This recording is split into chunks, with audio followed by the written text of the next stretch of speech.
saúde, pão, liberdade, felicidade, sabedoria e compreensão. Ou seja, tudo que nós podemos almejar, conseguir.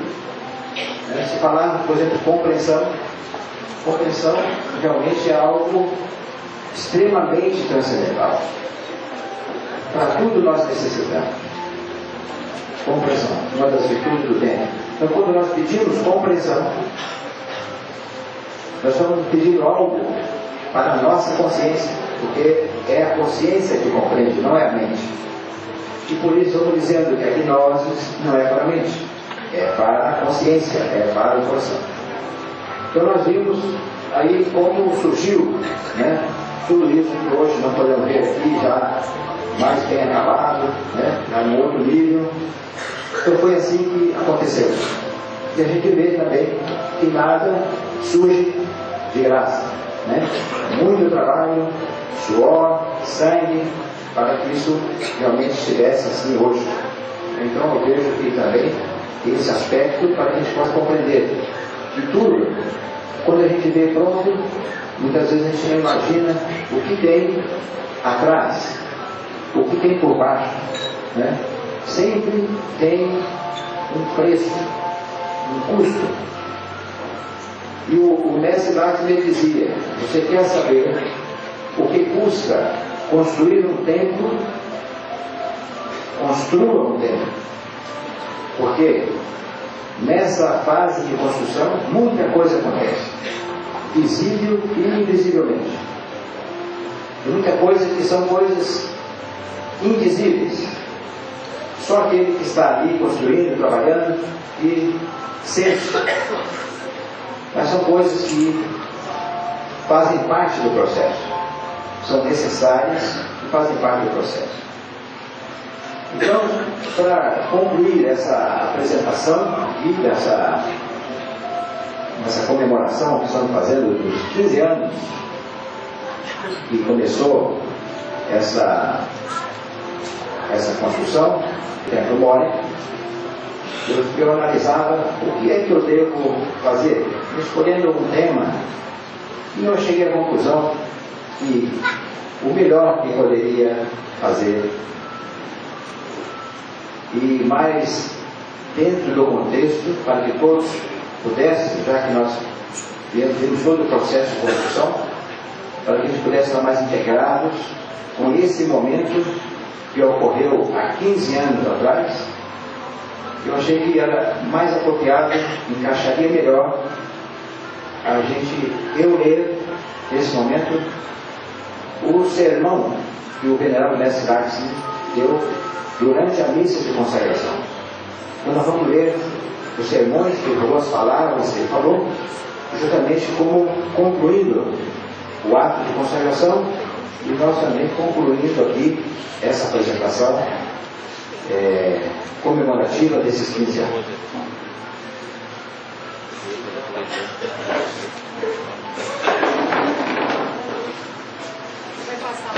Não, eu vou ler porque o texto está em espanhol.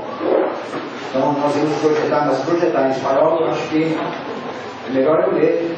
Só peço a compreensão de todos, porque eu estou fazendo uma tradução e às vezes vai dar uma trupicada aqui, outra ali. Primeiro sermão.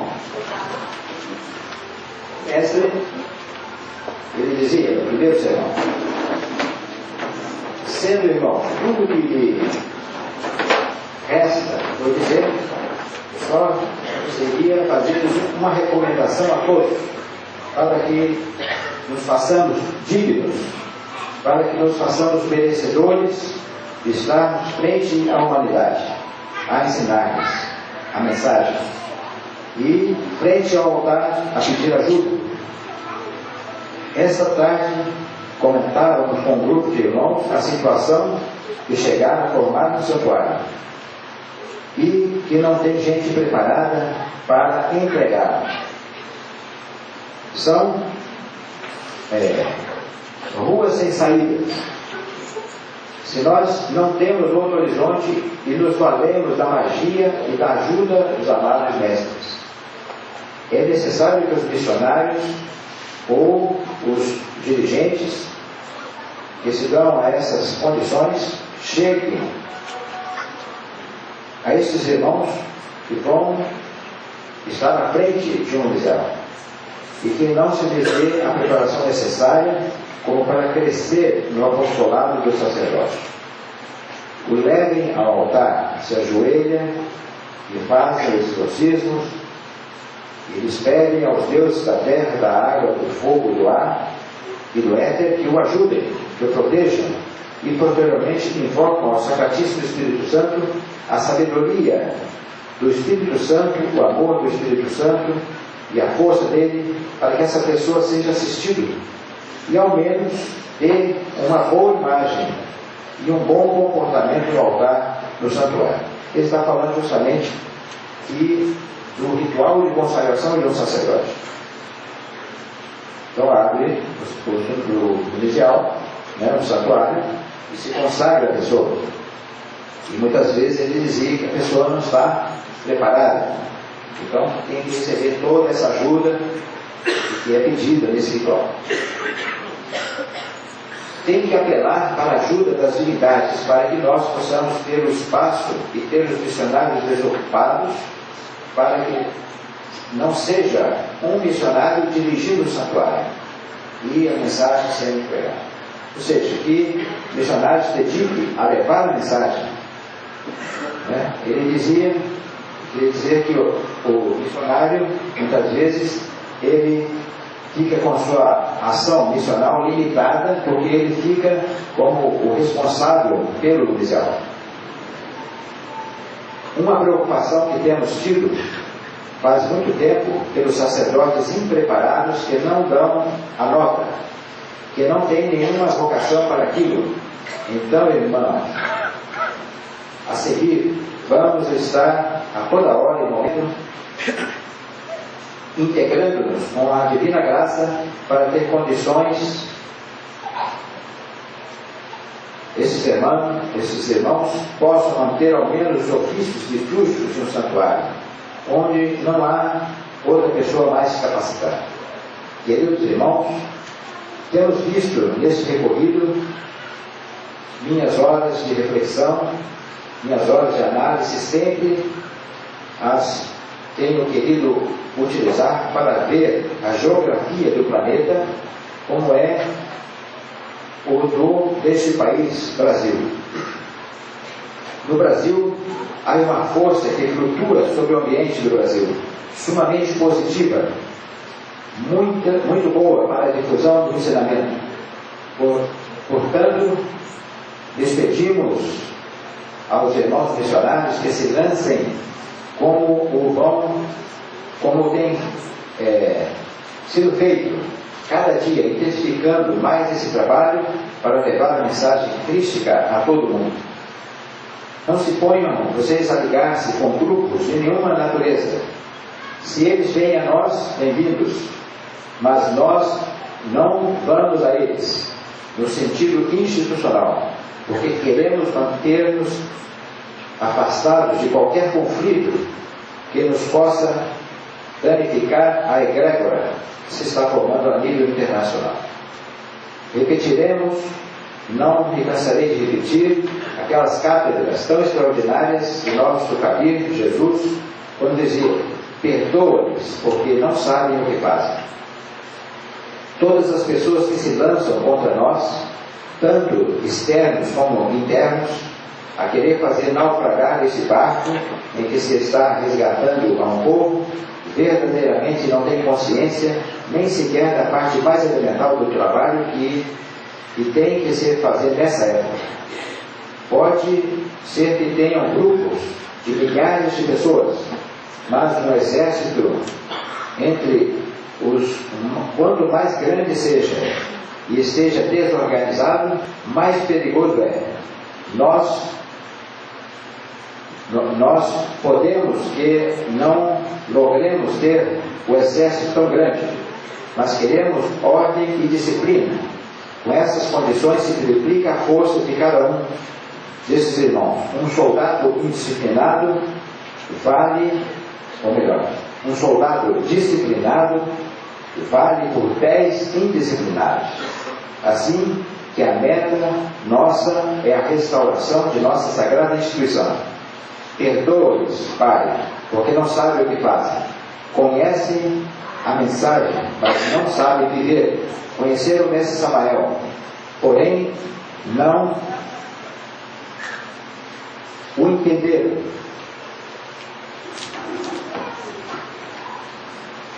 Conheceram a mensagem crística, porém em nenhuma hora nem momento a interpretaram. Recordemos as palavras tão sábias de nosso mestre a esse homem, Dimas: hoje estarás comigo no paraíso. E nesse momento nós dizemos ao Cristo: mestre, lembra-te de mim quando esteja no teu paraíso, no teu reino. O Cristo sempre nos dirá: hoje estarão comigo no paraíso. Esse paraíso não é outra coisa que um grau elevadíssimo de consciência e de compreensão. Hoje estarás comigo no paraíso. Todo aquele homem que se mantenha fiel à doutrina, fiel à mensagem, essa pessoa não se perderá, porque ele há de levantar essa mensagem e a esse Cristo, que será mais que suficiente para que seja resgatado no momento preciso. Que diremos daquelas palavras quando disse: mulher, eis aí teu filho? Ou seja, mãe, eis aí teu filho. Filho, eis aí tua mãe. Dito está pelo nosso avatar, que só a Divina Mãe Kundalini pode assistir e nos pode tirar daqueles momentos depressivos e de perigo. Temos que ser filhos fiéis. Temos que ser filhos que não passem por nossa mente a ingratidão com a mãe. Mãe, eis aí teu filho. A mãe não abandonará o filho que se mantenha fiel. É importantíssimo que todos nós compreendamos a doutrina samaeliana. Ele nos disse: a mãe advogará pelo filho nas boas e nas más. Não pensem, queridos irmãos, queridas irmãs, que estão passando por uns momentos difíceis, que estão só. Isso é como um adefésio do ego. Fazendo-nos crer que estamos sós, fazendo crer que a oração que levamos ao Altíssimo não tem efeito na consciência nossa, e as forças negativas que nos causam danos. O que passa é que necessitamos desses processos para encontrar essa solidão, encontrar o silêncio e ouvir a voz do ser. Assim que, queridos irmãos, temos que ser mais compreensivos com a mensagem. Temos que ter fé como um grão de mostarda e moveríamos montanhas, disse o Mestre. Pai, por que me abandonou? O Mestre não disse essas palavras porque se sentia só. Disse para que compreendamos que quando nós estamos passando por aquelas terríveis tribulações, em que na mente, os instintos e nas emoções nos obrigam fora de combate, então o iniciado diz: Pai, por que me abandonou? Mas o Pai não o abandonou, porque o Pai não é ingrato. Ele, o que necessita é ver que nós verdadeiramente demonstramos com fatos que estamos dispostos a nadar nessas tormentosas águas da vida, até lograr chegar a outra margem. Na quinta palavra disse: tenho sede. E sempre nos estava falando disso. O Cristo tem sede todo o tempo, porque todos esses Cristos pequenos que estão em nós ainda não beberam dessa fonte eterna que nunca nos deixa voltar a ter sede. É a fonte que nos dá a juventude, é a fonte que nos dá a imortalidade. Isso não é outra coisa que a castidade. Isso não é outra coisa que a transmutação de nossas águas. Por isso ele tem sede. Temos que beber dessas águas para que ele sacie sua sede e que retire o seu sepulcro e se retire a seu sepulcro em paz. Posteriormente disse: Pai, tudo está consumado, tudo estava feito. Porém se retirava com a dor que tinha muitos mil e milhões de partículas que estavam encerradas nos seres que não tinham nenhum interesse em trabalhar sério sobre si mesmos. Este fenômeno o estamos vivendo nesses momentos, quando vemos a muitas pessoas que tomam a gnose como se fosse uma escola a mais, que tomam a gnose como se fosse algo demasiado desportivo, como se não fosse uma doutrina que é de Deus para deuses e que por uma misericórdia divina nos fazem partícipes dela. É necessário que nós compreendamos que mais além da gnose está o absoluto. Mas além da gnose não há mais escolas que a podem substituir, que a podem substituir. A gnose é o próprio Cristo. Eu perguntei em uma ocasião o que era a gnose, e me mostrou o corpo e o rosto do Cristo. A ninguém lhe gostaria de ter um Cristo pendurado em seu pescoço ou na parede do seu altar, um Cristo que lhe falte dedos, um Cristo que lhe falte o rosto, que lhe falte as mãos. O queremos ter restaurado, belo e bonito. Então, o que põe ou o que tira da gnose está tirando toda essa beleza que tem o rosto do Cristo. Portanto, são adúlteros que terão que pagar caro por esses atropelos que fazem contra a imagem do Cristo. O Cristo é a gnose. Temos que vivê-la como é e temos que ensiná-la como é. Não vamos colocar e nem tirar. Por esse motivo, convidamos a nossos missionários, a nossos sacerdotes, nossas líderes, a que vivamos uma gnose simples, pura, cristalina, como é a água. Que não estejamos enganando as pessoas, que não estejamos dizendo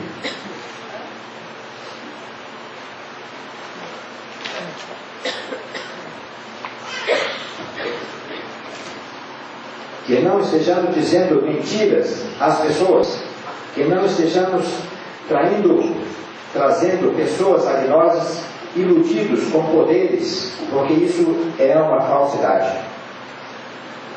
Os poderes os tem o Pai para dá-lo ao Filho, quando verdadeiramente mostra que é um homem ou uma mulher regenerada, que é um homem ou uma mulher fiel. Aí ele lhe dá esses poderes. Porém, esses poderes são concedidos,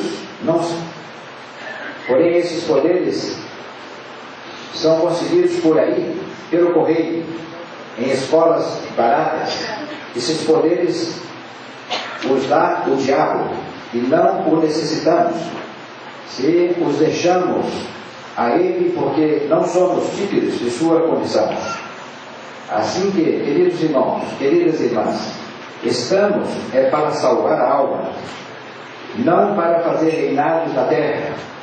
Vamos a fazer esse reino no céu, em companhia de nosso Cristo, e na terra não o vamos deixar, senão a recordação a esse demônio que tem enfeitiçado toda a humanidade, a recordação que não pôde escravizar toda a vida a todos. Quero, em minhas palavras, felicitar de todo o coração, uma vez mais, ao irmão Dário, a sua esposa, aos seus filhos e a todos os irmãos que lhe colaboraram. O Brasil já é uma igreja, o Brasil já necessitava um corpo colegiado. E quero que saibam os irmãos que nos estão acompanhando e que estão aqui com o mestre Samael e com o mestre Mória, que devemos ser obedientes. E estimo que o nome do Vigário Nacional se deve acatar, se deve respeitar e se deve obedecer, porque qualquer divisão é heresia, e as heresias se pagam pagam demasiado pesado. Nós não vamos ter culto a pessoas, mas se necessitamos representações para que uma instituição publicamente funcione. Queremos, essa noite, haver preparado e tido tudo isso para deixar um corpo colegiado servindo a essa instituição e guardando aquele apoio necessário ao irmão Dário.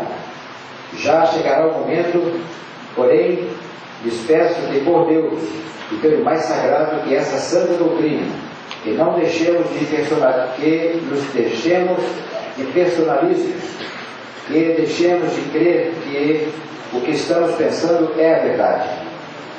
Acordemos-nos que, além do que pensamos, e mais além de nossas opiniões, estão os mestres, que quando fazem ou tomam uma decisão, a tomam com justiça. Assim que queremos, em espera de poder ter, em um tempo relativamente curto, um corpo colegiado neste país, para que nessas condições se fortaleça mais a estrutura jurídica da Igreja. Queridos irmãos e queridas irmãs, pode ser que essa pessoa humana não possa voltar a esse lugar. Pode ser que volte, de todas as maneiras, aqui ante esse altar. E ante vocês, lhes digo que quantas vezes se reúnam a pedir ajuda, aí estaremos. Porque quando nós não tenhamos um corpo físico, mais próximo de todos estaremos. Bom, irmãos, esse foi o primeiro sermão dado pelo mestre e achamos que com essas palavras a gente estaremos revivendo realmente aquele momento que nós estamos comemorando aqui e que aconteceu 15 anos atrás. Queremos, desde já, agradecer a todas as pessoas que desde aquele início nos ajudaram, estão aí trabalhando arduamente, dando seu suor, sangue, tempo, vida, para que hoje pudéssemos ter essa instituição no nível que se encontra, nas condições que se encontram. Realmente nós podemos ver que houve uma melhora em relação ao que estava ali projetado e ao que nós estamos vendo hoje, mas isso é fruto de um povo. Nem haveria condições de ser feito por uma pessoa. Então é um povo. E todos, de uma maneira ou de outra, estão aí colaborando. Para esta oitava que nós estamos dando aqui no nosso monastério, todos os noviciais, todas as pessoas estão colaborando. Cada novicial está dando a sua contribuição, que foi estimada e foi mandada para todos. E muitos já quitaram essa parcela. Mas como nós não poderíamos esperar, então já foi feito o trabalho e ficou a conta, né? Eu pediria a todos os irmãos que ainda não pagaram, os oficiais que não ainda quitaram, que o façam, porque ficou pronto já essa reforma, essa oitava, tanto na anticâmara como no templo, que nós vamos poder conhecer hoje à tarde. Mas realmente isso tem um custo, e como não podia ser feito em partes, tinha que ser feito tudo, então foi feito. Então, gostaria de dizer que, com a conclusão, os noviciais que não colaboraram não estão livres de pagar, tem que pagar para a gente pagar as dívidas que ficaram. Tudo custa dinheiro, custa suor, sangue e dinheiro.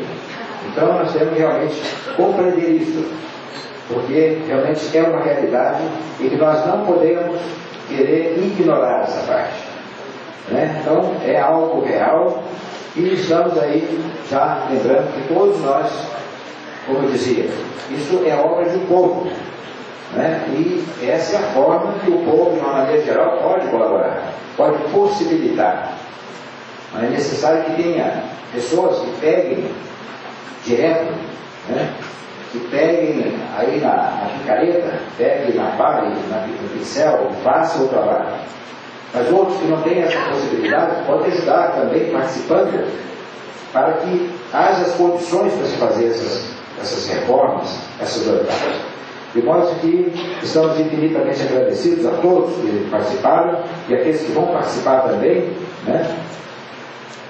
Como possibilitando essa oitava que nós, nesses 15 anos, sentimos que tinha que ser dado. É um momento marcante na história da nossa igreja, no processo da nossa igreja. E isso mostra que se a instituição está dando os seus passos, nós também temos que dar os nossos passos individualmente para acompanhar, senão nós ficamos para trás. Nós vemos que o mestre Laxmi nos dizia da iniciação de Equiferete. Justamente nós somos essa alma humana do templo. Nós somos a alma humana desse templo Moria.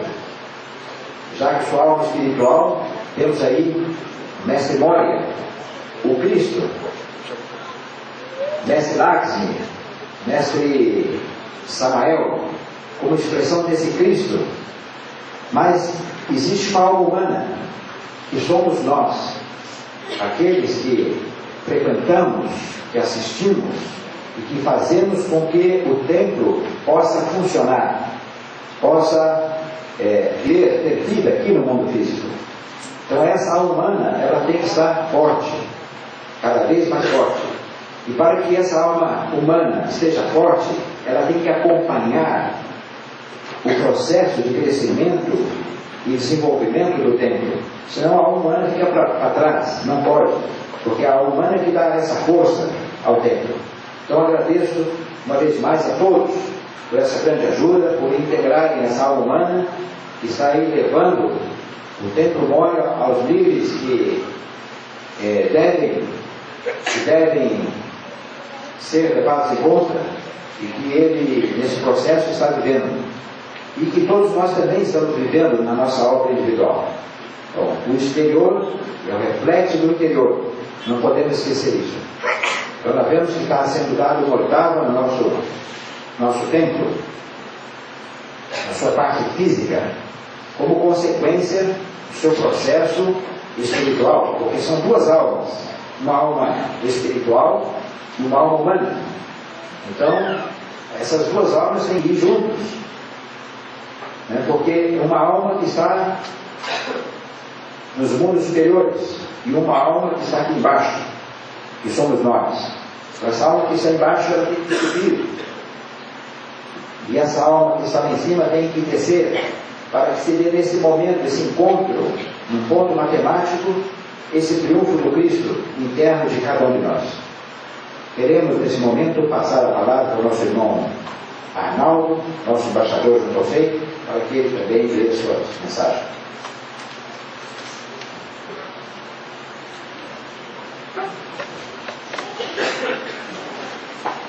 Hermanas y hermanos, pueblo de Dios, paz y bendición.